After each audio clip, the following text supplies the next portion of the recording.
থেকে বলি, আলহামদুলিল্লাহ থেকে বলি, আমরা বরিশাল জেলায় বেজে আবারও বাবরি মসজিদ পুনরায় ভিত্তি স্থাপন হচ্ছে।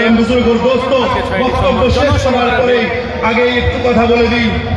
আমাদের ভাই বললেন কোরআনে কারীমের তাফসীরের জন্য, কোরআনে কারীমের তাফসীর একটা কথাই বলে দিই, সূরাতুল কাফিরুনের মধ্যে আল্লাহ তাবারক ওয়া তাআলা শেষ আয়াতের মধ্যে বলেন লাকুম দীনুকুম ওয়ালিয়া দীন। হে বিশ্বের মানব শোনো, আল্লাহ রাসূলকে যখন কাফিররা বলেছিল তোমরা একদিন আমাদের ইবাদত করো, আমরা তোমাদের ইবাদত করব, আল্লাহ রাসূলকে শুনিয়ে দেওয়া হলো লাকুম দীনুকুম ওয়ালিয়া দীন, তোমার ধর্ম তোমার কাছে, আমাদের ধর্ম আমাদের কাছে। সুতরাং এই মসজিদ আল্লাহর ঘর, পৃথিবীর বুকে সব থেকে শ্রেষ্ঠতম ঘর।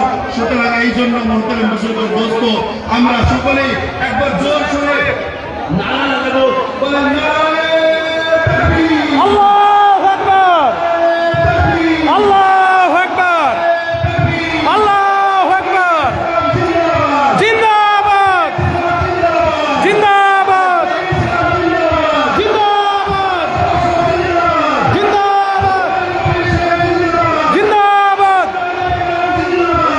জিন্দাবাদ, জিন্দাবাদ, আল্লাহু আকবার, আল্লাহু আকবার।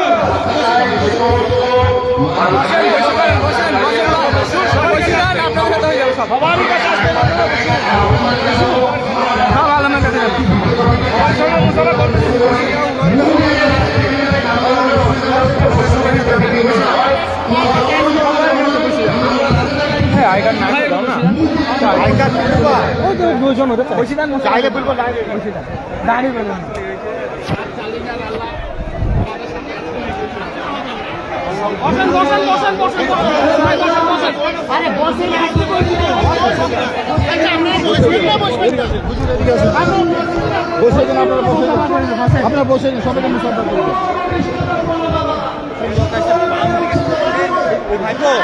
গাড়ি থেকে বললো বাম দিকে লোকগুলো এই যে বাম দিকে জায়গা একটু দেখলেন বুঝলো এই লোকগুলোকে একটু সাইডের ভিতরে